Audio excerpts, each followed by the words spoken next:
우리가 잘 아는 소설 레미제라블이라고 하는 그 소설의 주인공인 장발장 이야기가 있습니다. 장발장이 빵 한 개를 훔친 죄로 19년 동안 옥살이를 하게 됩니다. 이런 일이 최근에 우리나라에서도 있었죠. 우리나라에서 버스 운전사가 800원을 훔쳤다가 감옥에 가는 이러한 일이 있었습니다. 우리가 장발장 이야기를 이렇게 쭉 소설을 통해서 읽어보면 장발장을 돌이켜서 착한 사람이 되게 한 그 이유가 그 무서운 경찰, 그 죄를 지적하고 정죄했던 그 경찰에 의해서 이 장발장이 선도가 된 것이 아니고 그 자기의 사관에서 촛대를 훔쳐가고 잘 대해줬던 신부를 배신했던 이 장발장을 그를 용서해주고 그를 받아주었던 그 신부의 사랑에 의해서 이 장발장이 새로운 삶을 살게 되었다고 하는 이러한 이야기를 우리가 소설을 통해서 잘 알고 있습니다. 그러고 보면 정의라고 하는 말이 굉장히 정말 아름답게 들리는 이러한 말처럼 우리에게 여겨지지만 정의보다 더 소중한 것이 용서라고 하는 것을 우리가 이 이야기를 통해서 알 수가 있습니다. 사람을 새롭게 하고 또 그 사람으로 하여금 새 삶을 살 수 있도록 용기를 주는 것은 사람을 정죄하고 의를 찾는 데 있지 않고 죄인을 불쌍히 여기고 그들을 용서하는 데로부터 생겨난다고 하는 이야기입니다. 구약시대의 이스라엘 백성들은 하나님의 거룩한 백성이었기 때문에 죄를 지으면 아주 가혹한 처벌들을 받았습니다.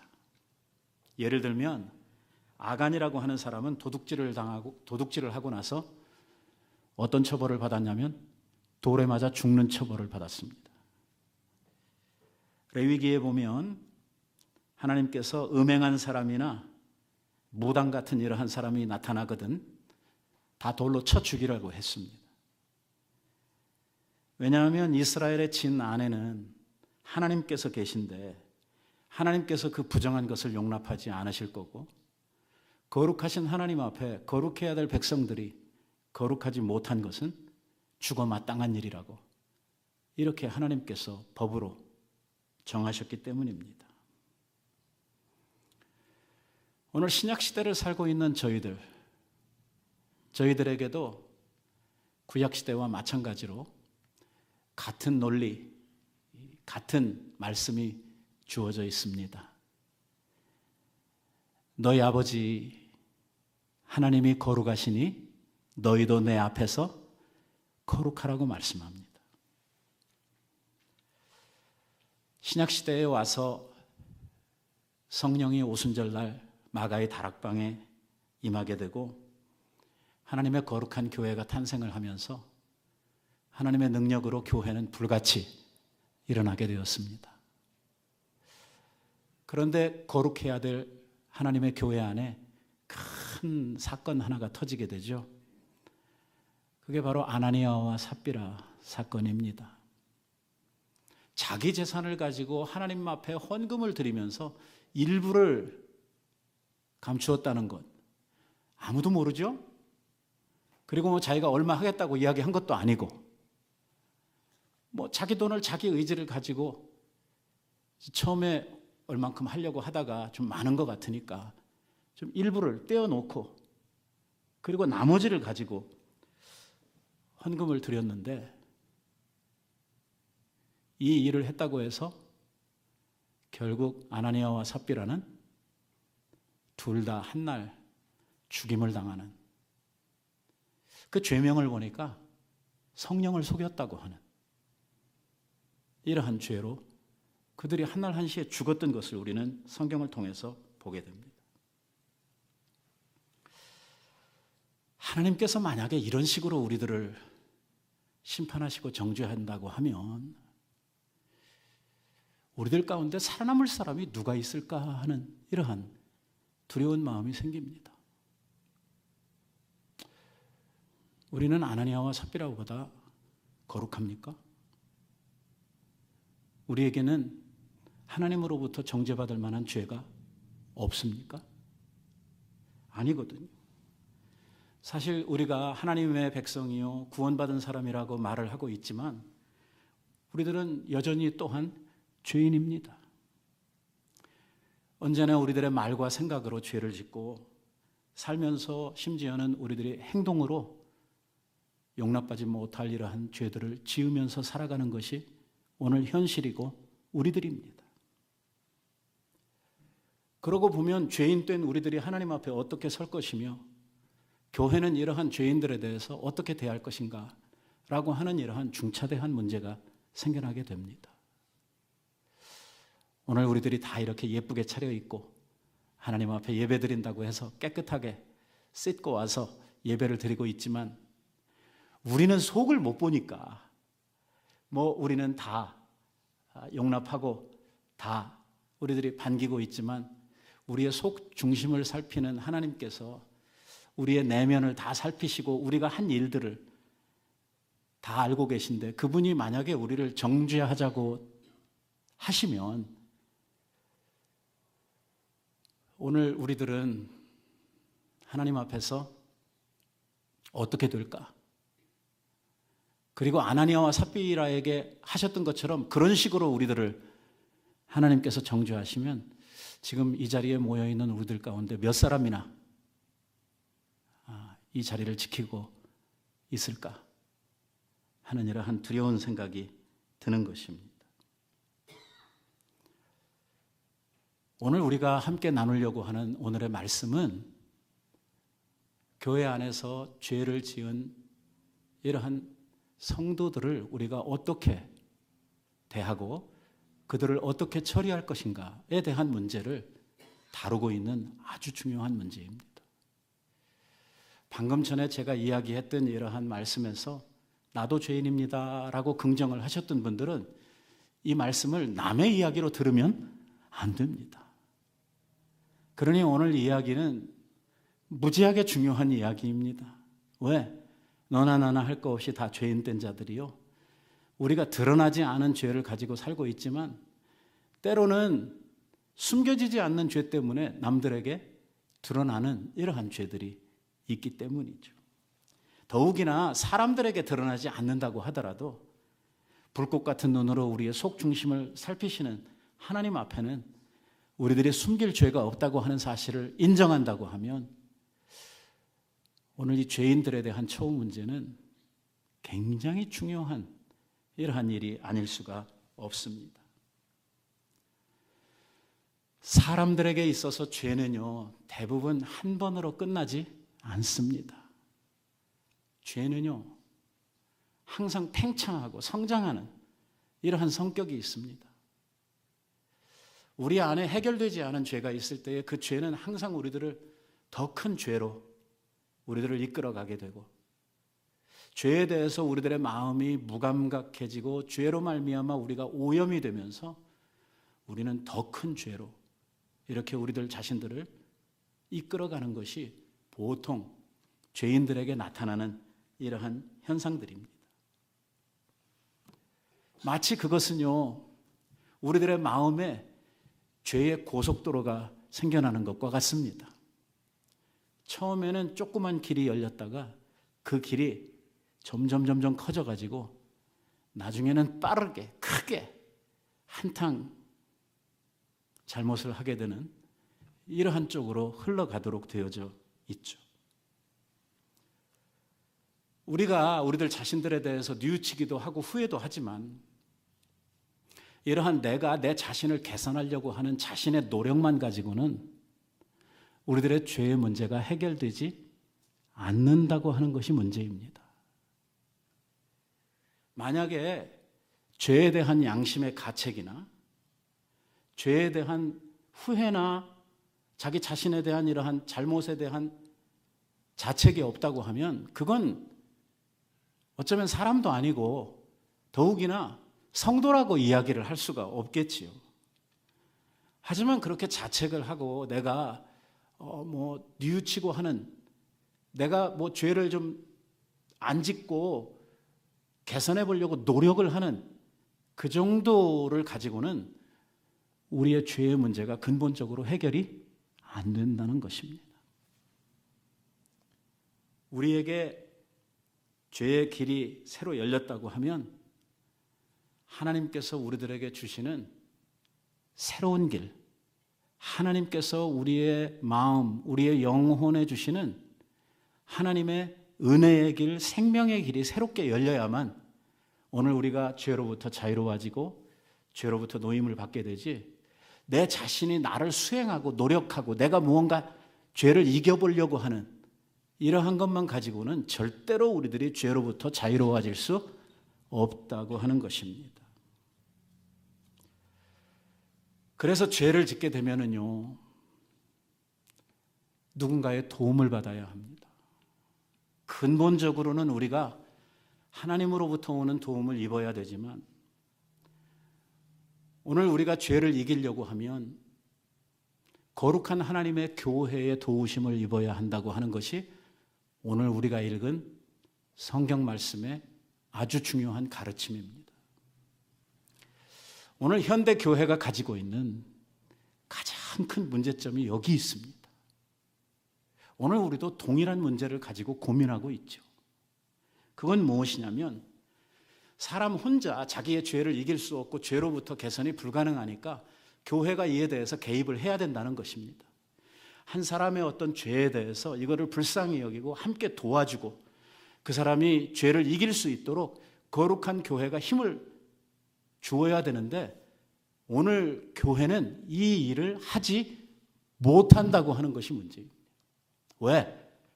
죄인들이 이렇게 하는 것을 원하지 않습니다. 일단은 자기의 죄에 대해서 사람들이 아는 것 자체를 싫어합니다. 일단은 죄를 감추려고 하죠.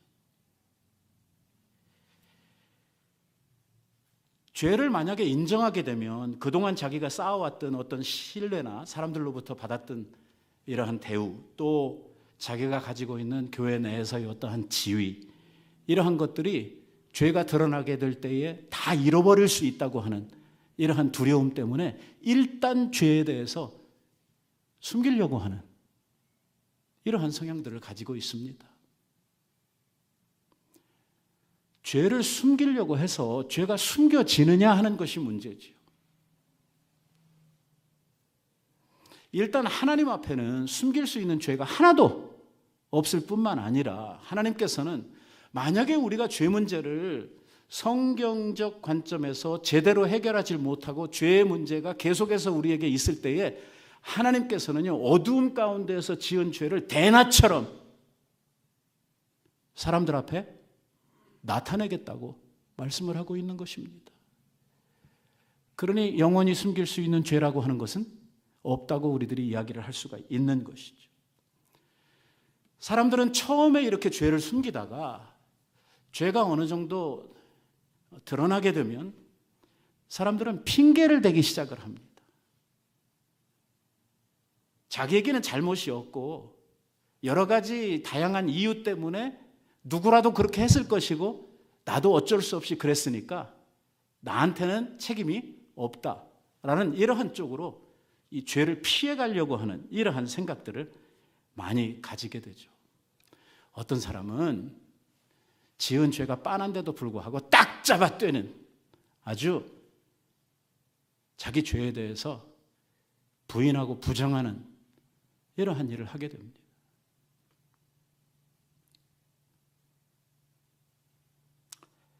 그러니까 교회가 이 성도들이 지은 죄에 대해서 일단은 잘 알 수도 없고, 또 죄가 드러나게 될 때에 이 죄에 대해서 인과관계 때문에 이 죄인들에 대해서 우리가 어떻게 대면을 해야 되고 관계를 맺어야 되고 처리를 해야 되는지 이에 대해서 별다른 대책이 없는 것입니다. 그러다 보니까 누구의 죄가 이렇게 드러나게 되면 뒤에서 서로 간에 몰래 가십을 하게 되죠. 아무개 집사가 이랬대. 이렇게 한번 이야기가 시작이 되면 이게 산불 번져가듯이 온 교회 안에 이 소식이 다 퍼지게 되는데, 처음 사람이 이야기를 할 때는 요만한 죄를 이야기했는데 그 이야기가 몇 단계 다른 사람으로 거쳐가게 되면 이 죄가 눈덩이처럼 불어나가지고 처음에 이야기도 하지 않았던 이러한 엄청난 죄로 불려져 가지고 크게 사람들에게, 그래서 너무나도 황당하고 너무나도 무서운 이러한 죄로 소문이 되어서 그 사람을 찾아가게 된다는 것입니다. 결국 이렇게 되면 창피하고 또 사람들 대하는 것이 두렵게 되니까 교회를 떠나버리는 것으로 문제를 해결하려고 하는 이러한 경향이 오늘 우리 현대교회 가운데 있다는 것이거든요. 제가 어렸을 때만 해도 교회의 권징, 교회의 어떤 책벌이라고 하는 이러한 것들이 교회에 살아있었습니다. 제가 지금도 기억에 선한데요. 죄송합니다. 성가대에서 여러분들 이야기 아니에요. 제 어렸을 때 우리 교회에서 있었던 일입니다. 성가대에서 유부남 집사님하고 처녀 대원이 부적절한 관계를 맺게 되었습니다. 이게 들통이 났어요. 몰래 만나다가 교인들의 눈에 띄게 되고, 그래가지고 이것이 온 교회에 퍼지게 되고 이게 드러나게 됐어요. 저는요, 지금도 생각해 보면 만약에 이런 일이 요즘 우리 시대에 우리한테 있었다고 하면, 교회 안에 이런 일이 드러나면 어떻게 할 것 같아요? 그냥 교회 안 나오고 어디로 숨을 것 같아요, 제 생각에. 그러나 그때는 안 그랬습니다. 그때는요, 온 교우들 앞에서 그 두 사람을 세워놓고 죄를 인정하느냐, 그리고 그분들에 대한 교회의 적절한 이러한 판단, 그들에 대한 책벌을 하고 그것을 받아들이고 그분들이 근신하면서 회개하는 이러한 과정들을 거쳤죠. 교회는 그들을 불쌍히 여기고 사랑으로 안아주고 그들을 위해서 기도하고 일정한 기간이 지났을 때 해벌을 받고 그들이 다시 건강하게 신앙생활을 해가는 이러한 모습이 제 어렸을 때는 교회에 있었어요. 지금은요?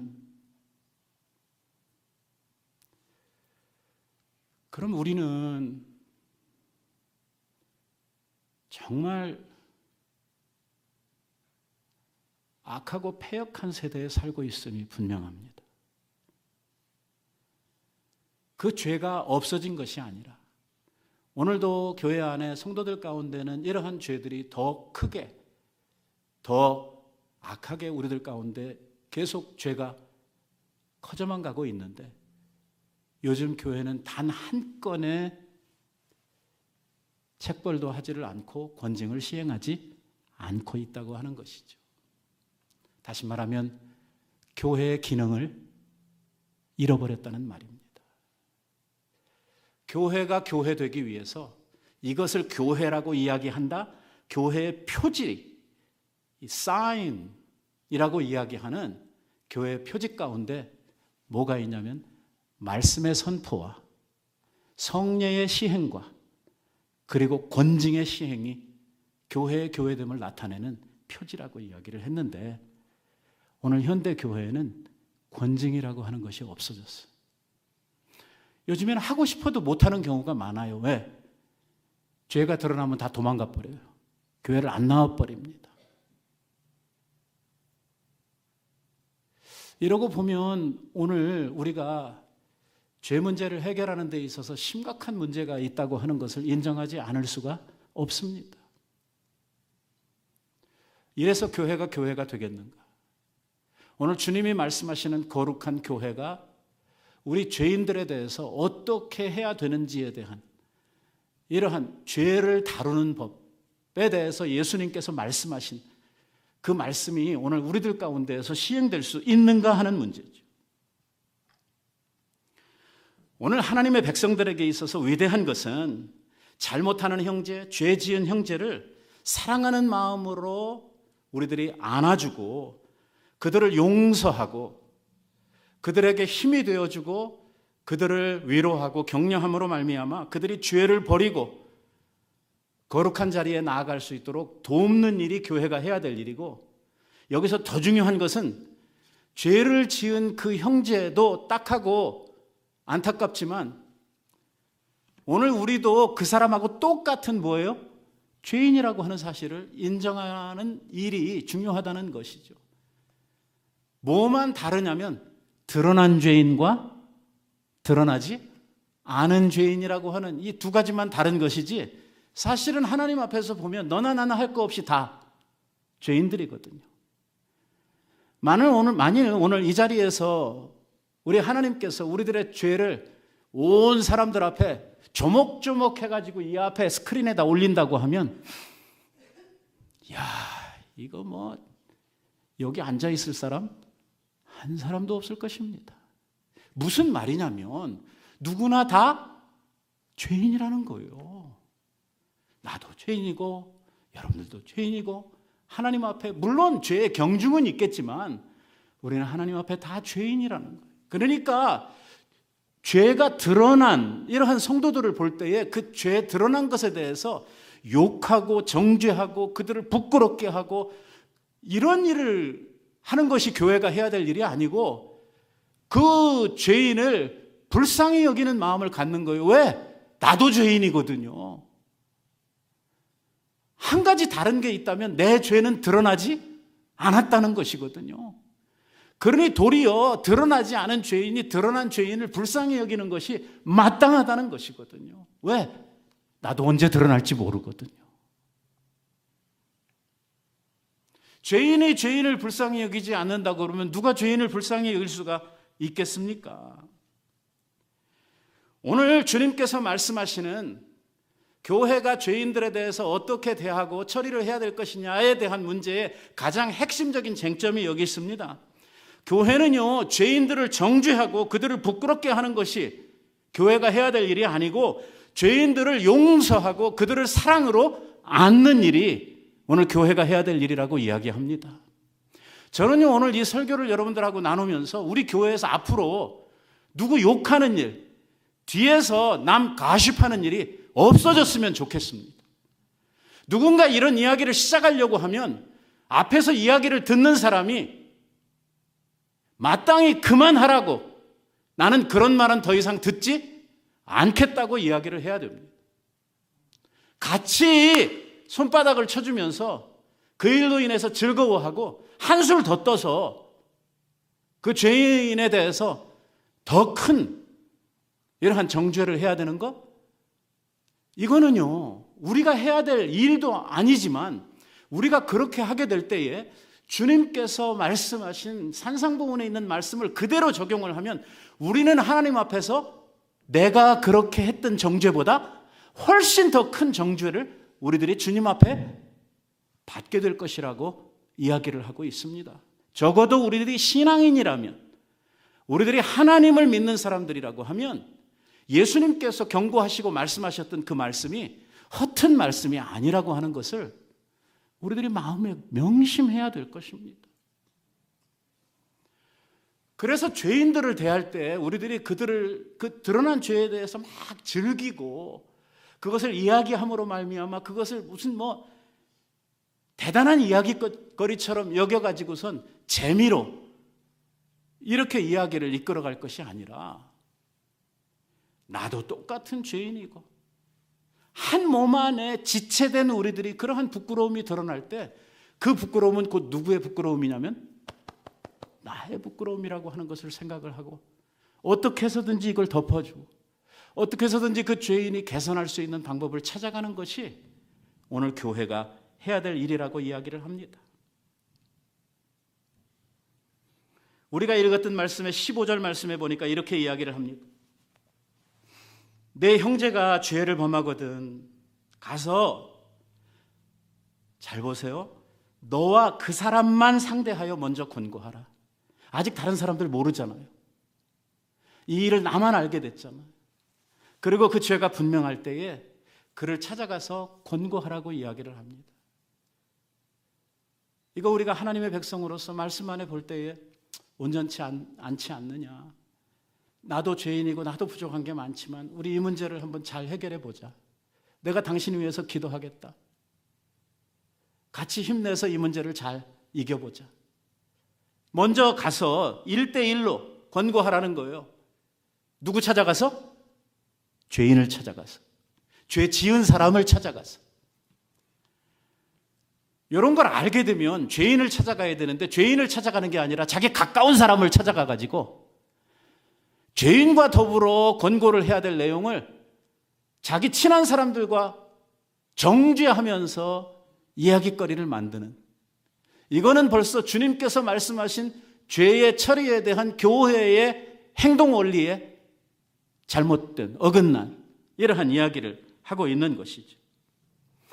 그가 들으면, 여기 보세요. 그가 들으면 너는 그 형제를 얻는 것이요. 얼마나 귀한 일입니까? 한 형제를 얻는다는 것, 한 영혼을 얻는다는 일이 얼마나 귀한 일입니까? 이게 돈 주고 할 수 있는 일입니까? 아니면 내가 어떤 수고를 해서 얻을 수 있는 이러한 결과입니까? 얼마나 귀한 일입니까? 정말 사랑하는 마음으로 어떤 동질의 아픔을 가지고 찾아가서 정말 사랑으로 권고하게 될 때에 그가 들으면 그 형제를 내가 얻게 되는 것이, 만약에 듣지 않으면 어떡하냐? 그때는 두세 사람이 같이 가서 이야기를 하라는 것입니다. 여기 두세 사람은 자기 친구들 두 사람이 아닙니다. 여기에 두세 사람은 교회를 의미하고 있습니다. 교회의 권위적 결정을 할 수 있는 사람들과 함께 가는 것입니다. 그러면 누가 되겠죠? 적어도 저는 거기에 껴야 되겠죠. 두세 증인이 가서 권고를 하고 그 입으로 말하는 것마다 다 확증하도록, 확실한 증거가 있는지 정말 죄인인지 하는 것을 확증하라는 거예요. 대부분 보면 죄도 아닌데 오해로 인해서 생겨나는 이러한 가십거리들이 얼마나 많이 있는지 모릅니다. 그리고 우리가 그 죄 지은 사람의 입장, 그 사람의 상황을 이해를 하고 알게 되면 정말 정죄하는 마음보다는 불쌍히 여기는 마음이 우리의 마음에 먼저 생기는 이러한 일들이 많습니다. 나라도 그 상황이 되면은 뭐 어쩔 수 없었겠다, 같은 일을 했겠다 하는 이러한 것이 그 사람의 입장을 이해하고 알게 되면 느껴지는 이러한 일들이 많죠. 왜? 사람은 행동하는 것이요 그렇게 많이 다르지 않습니다. 물론 사람들 가운데는 특별하게 악하고 나쁜 사람이 없는 것은 아니지만 일반적으로는 사람들이 다 상식선에서 움직입니다. 그러다 보니까 그들의 잘못을 보면 우리가 아무것도 모르는 상황에서는 그 잘못한 것이 굉장히 커 보이고 그 잘못한 것이 나빠 보이는 이러한 일이 있지만 그 사람한테 이야기를 다 듣고 나서 보면 정말 피할 수 없는, 어쩔 수 없는 이러한 잘못이 그 안에 있다고 하는 이러한 것들을 알게 되죠. 그 사람의 입장이 되어보면 사람을 동정할 수밖에 없는 이러한 일들이 많습니다. 그러면 그분에 대한 동정을 가지고 그분에 대한 애정을 가지고 거기에서부터 출발하는 것이 맞는 일이라는 거예요. 이 일이 정말로 잘못된 일인지, 그것이 확실한지 이것을 알아보라고 이야기를 하고 있는 것이죠. 그런데 교회가 두세 사람이 가서 이야기를 하는데도 불구하고 말을 안 들으면 그때는 어떡하라고요? 그때는 이방인과 세리처럼 여겨라. 엑스커뮤니케이션이죠. 교회로부터 쫓아내라는 것입니다. 왜? 거룩해야 될 하나님의 교회가 회개치 않는 죄인으로 말미암아 교회의 거룩성을 상실할 수 있게 되기 때문입니다. 하나님께서 이것을 용납하시지 않겠다고 이야기를 하고 있는. 그러니까 알면서도 죄를 품고 있어서도 안 되고, 그리고 사람들 앞에 나타내는 게 두렵고 또 부끄러워서 숨겨줘서도 안 되는 것이죠. 죄 문제는 반드시 해결을 봐야 되는 것입니다. 하지만 그것을 해결을 보는 과정에서 어떻게 할 것이냐 하는 문제를 이야기할 때에 하나님께서는 사랑으로 오늘 성도로서의 매너를 가지고 하라는 것입니다. 주님께서 가르쳐 주신 이 용서에 대한 이 원리를 가지고 성도들의 죄를 대면하라고 이야기를 합니다. 복음서에는요, 교회라고 하는 말이 딱 2번 나옵니다. 교회라는 말이 그렇게 많이 나오지 않습니다. 한 번은 가이사라 빌립보 지역에서 베드로가 예수님 앞에 신앙 고백을 했을 때에 그때 주님께서 내 교회를 라고 하는 말씀을 그때 한 번 하셨고요. 오늘 이 말씀을 하시면서 교회라고 하는 말을 2번째 하시고, 복음서에는요, 교회라고 하는 말이 나오지 않습니다. 우리가 주목해야 되는 것은 무엇이냐면, 교회가 언제 탄생을 하게 됩니까? 교회가 이 땅에 언제 탄생을 하죠? 오순절 성령 강림 사건 이후입니다. 그러면 지금 복음서에 이야기하고 있는 이 이야기 때는 교회가 생겼습니까? 안 생겼습니까? 교회가 생기기도 전이지요. 그때 교회에 대해서 언급을 하고 있는 것은 참 특별한 이러한 일이라고 하는 것을 우리가 알아야 되는 것이죠. 우리 주님께서 이 교회가 가지고 있는 권위, 교회가 가지고 있는 권세에 대해서 이야기를 하면서 오늘 이 말씀을 하고 있는 것입니다. 교회가 연약한 형제들, 죄 지은 형제들, 부족한 형제들을 도와야 된다고 하는 것입니다.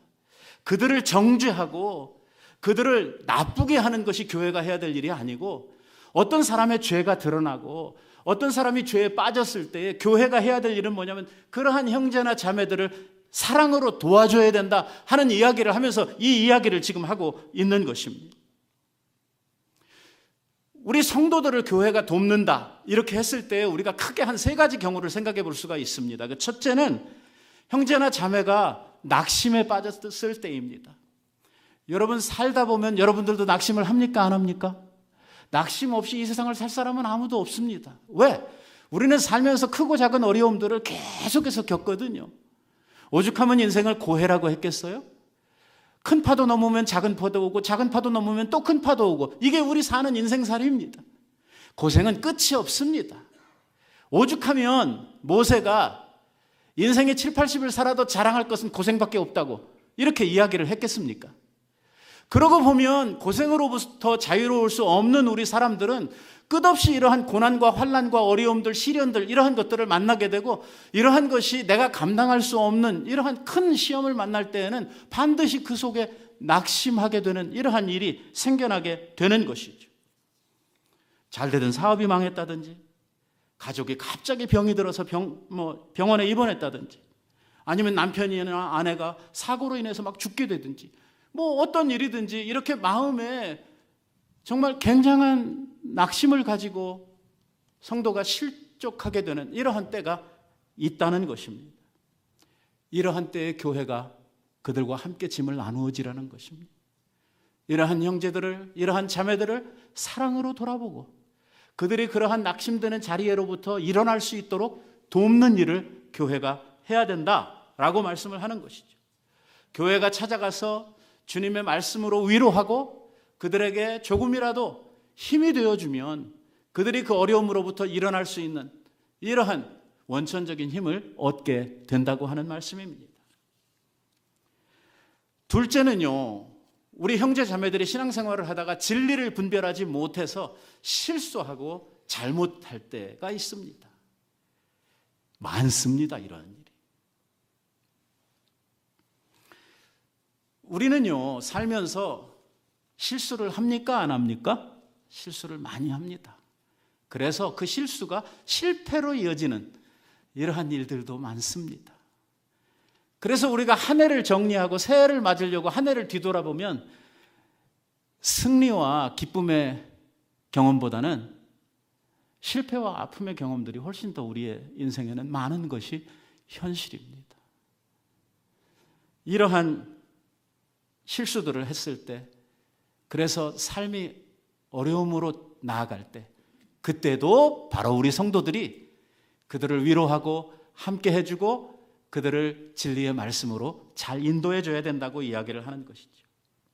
이제 셋째 번 문제가 오늘 본문과 연관이 되고 제일 중요한 문제 중에 하나인데, 그건 뭐냐면 우리 형제나 자매들 가운데 죄를 범한 형제가 있을 때 어떻게 할 것이냐 하는 문제입니다.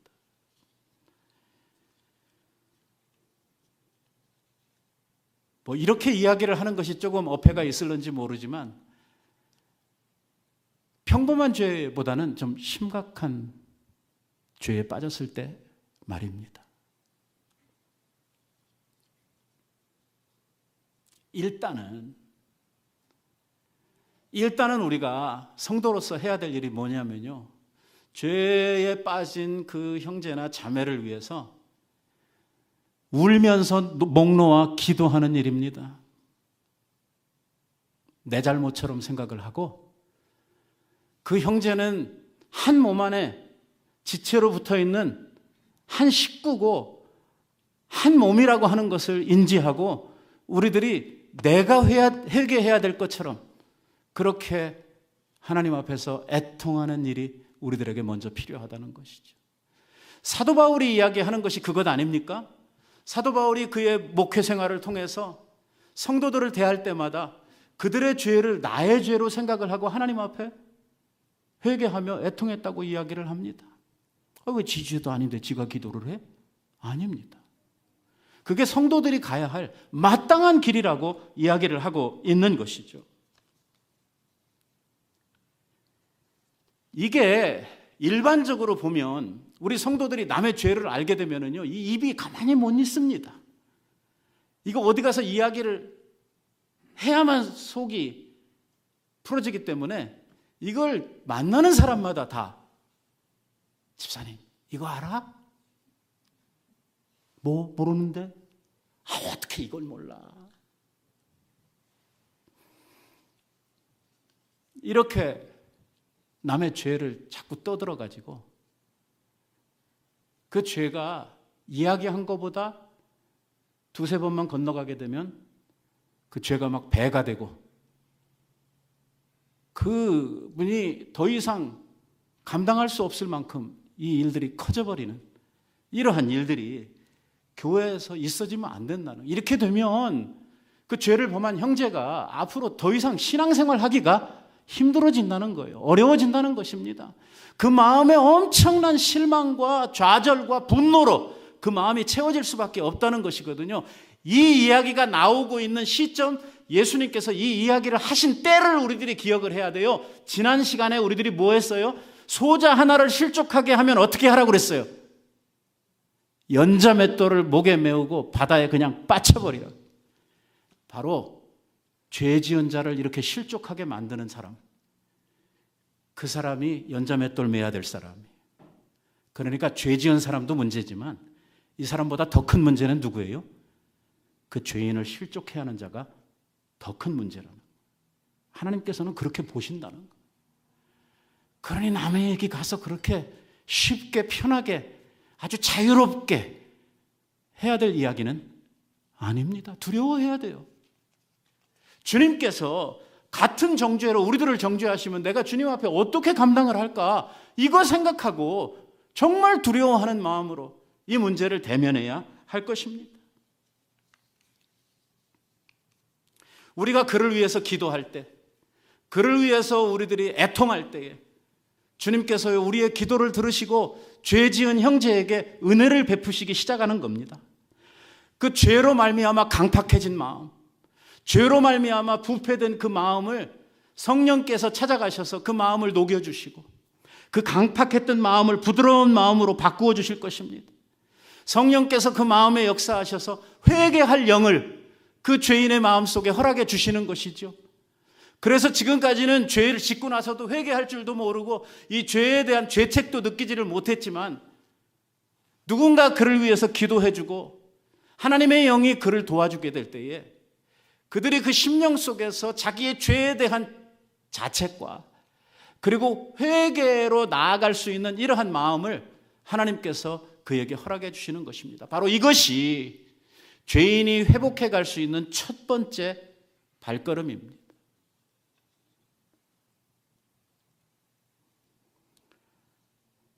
여기에 주님께서 18절 말씀에 진실로 너희에게 이르노니 무엇이든지 너희가 땅에서 매면 하늘에서도 매일 것이요 땅에서 풀면 하늘에서도 풀리리라. 이거 어디서 들어본 이야기잖아요.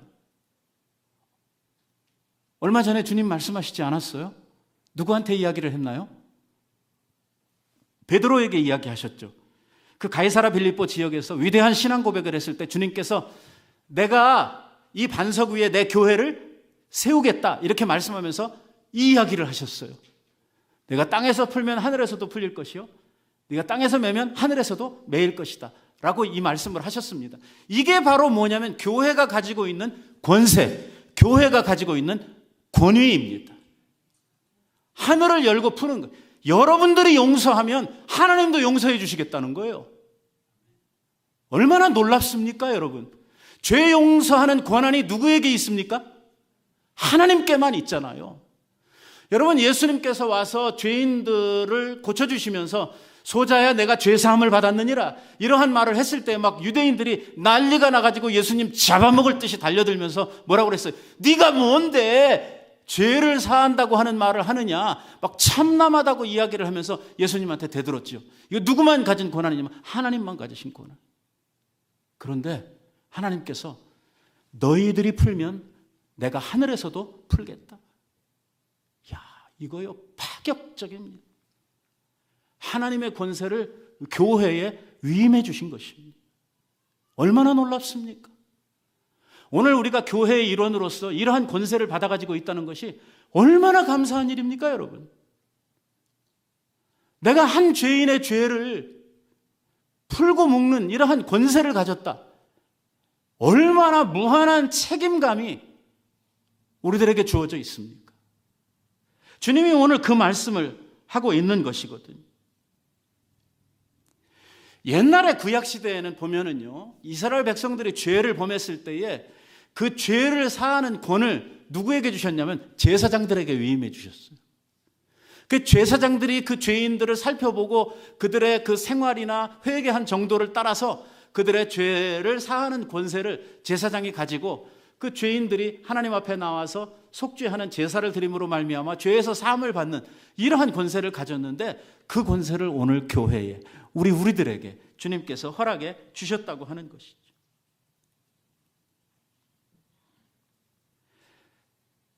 이게 풀고 매는 권세가 다 우리들에게 있다는 거예요. 이게 양쪽이 다 중요해요. 푼다. 죄인들을 용서하고 죄인을 용납하고 죄인들을 자유롭게 해주는 일도 교회가 해야 될 일이지만 회개하지 않는 죄인에 대해서 매는, 묶는 것도 교회가 해야 될 일이에요. 끝까지 죄를 버리지 않고 계속해서 죄 가운데 살면서 죄로 인해서 하나님의 거룩한 교회를 오염시키거나 하나님의 교회를 더럽게 만드는 사람이 있다면 이러한 형제를 포기해야 될 각오를 교회가 해야 된다는 거예요.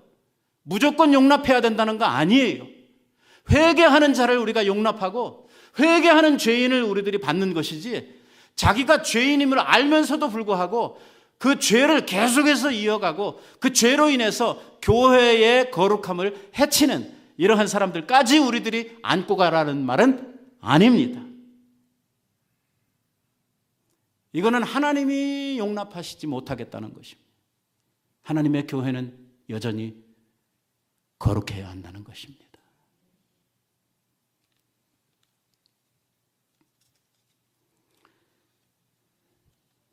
이게 우리가요, 남을 용서하고 이 세상에서 서로 풀 때에 하나님의 엄청난 은혜가 임합니다.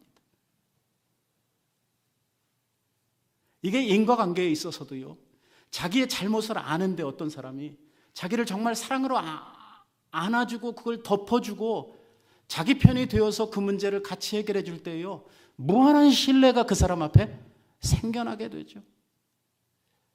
이게 조금 인간적인 표현을 하자 그러면 막 내 편이라고 생각이 되는 거예요. 그래서 더 깊은 이러한 신앙인으로서의 인과관계가 생겨나게 됩니다. 이렇게 서로 간에 용서하고 서로 간에 받아주게 될 때에 오늘 주님께서 우리들에게 주신 은혜, 주님이 우리들에게 주신 용서의 사랑을 우리들이 깨달아 알게 됩니다. 이게 머리로만, 지식으로만 아는 것이 아니라 우리들이 이 일을 실천함으로 말미암아 그 마음을 이해하게 되고 하나님이 가지신 우리들을 향한 용서의 사랑이 무엇인지에 대한 깊이를 깨달아 알게 되는 것이죠. 이것을 알고 부르는 찬송, 십자가의 사랑, 이거하고 모르고 부르는 찬송하고는 질이 다릅니다. 그래서 십자가, 사랑, 이딴 이야기가 나오면 눈에서 눈물이 나오는 거예요. 왜? 그 실체를 이해하고 알거든요.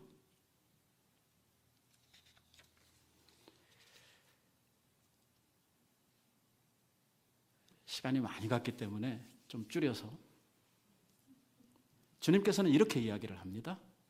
그러면 우리는 우리 형제들에 대해서, 자매들에 대해서 얼마나 용서를 해줘야 됩니까? 이게 바로 베드로의 질문 아니겠습니까? 베드로가 나한테 이렇게 잘못하는 사람이 있으면 몇 번 용서하면 되겠습니까? 하여튼 베드로의 성격 나오지요. 여기도 7번 하면 되겠습니까? 당시 유대 사회에서는요, 일반적으로 몇 번 용서하면 되냐면 3번 용서하면 많이 용서하는 것으로 이렇게 사람들이 이해를 하고 있었습니다. 그런데 여기에서 7번이 되면 이게 파격적이잖아요. 엄청 많이요. 그러니까 이 말을 할 때 얼마 전에도 주님 앞에 칭찬을 좀 받았지만 아주 이제 굳히기를 하려고 7번 이러면 주님이 굉장히 막 이렇게 야, 너 어떻게 알았냐 이래가면서 칭찬하실 줄 알았는데 주님께서 뭐라고 이야기를 하시냐면 70번씩이 7번이라도 해라. 이 7이라고 가지고 있는 숫자의 상징적 의미도 또 그 안에 있습니다. 이게 그냥 문자 그대로 받아도 70번씩 7번. 그럼 몇 번이요? 400 몇 번. 우리 중에 그만큼 용서하는 사람이 있습니까? 예, 없을 것 같아요, 제가. 이 말은 다른 말로 바꾸면 끝없이, 조건 없이 용서하라고 하는, 무한대로 용서하라고 하는 말이죠. 교회의 기능이 뭐냐면 이겁니다. 죄인들이 하나님 앞에 나와서 무한정 용서함을 받고 죄인이 새 사람 되고 죄인이 생명을 얻는 것이 교회의 기능입니다. 믿습니까? 교회는 죄인을 정죄하는 곳이 아니고 의인들이 모여가지고 저놈은 이렇대 쟤는 어떻대 이래가면서 남의 이야기하는 곳이 교회가 아니라 교회는 어떠한 죄를 짓고 누구에게 정죄를 받을 사람이라고 하더라도 주님 앞에 나와서 용서함 받고 새 삶을 찾고 그들이 사랑받고 하는 것이 교회의 기능이라고 이야기하는 거예요. 7번씩 70번이라도 용서함을 받아야 그것이 교회가 할 수 있는 마땅한 하나님의 사랑을 실천하는 이러한 교회로서 해야 될 일이라고 이야기하고 있는 것입니다. 그러면서 그 1만 달란트 탕감받은 임금 이야기를 예수님께서 하시는 거예요. 1만 달란트는요, 이게 돈으로 사실 계산이 안 되는 액수예요. 이게 한 데나리온이 하루 사람의 품삯이니까 이거를 1만 달란트 하게 되면은요, 그냥 줄 잡아서 한 사람이 20년 이상 아무것도 안 먹고 돈 1푼도 안 쓰고 모아야 되는 이러한 액수죠. 이 상상을 초월하는 액수예요. 근데 100데나리온은 한 3개월분 품삯 아닙니까? 월급. 1만 달란트를 탕감받은 사람이 자기한테 100데나리온 빚진 자를 보고 그를 갖다가 어택하고 결국 깜빵에 보냈다는 거거든요. 이 소식을 들은 임금이 그 탕감받은 그 동관을 불러다가 너도 갚아라. 그러면서 같이 옥에 붙였다고 하는 이야기를 예수님께서 하시면서 너희가 각각 중심으로 죄 지은 너희 형제들에게 그렇게 하지 않으면 하늘에 계신 너희 아버지께서도 그렇게 하실 것이라고 이야기를 하셨습니다. 참 심각한 문제. 심각한 문제. 용서를 막 즐겨야 됩니다. 하루에 막 몇 번씩 무조건 용서해. 무조건. 그 내용을 생각하지 말고 무조건 용서해. 왜? 그래야 나도. 왜? 나도 엄청 잘못하거든요.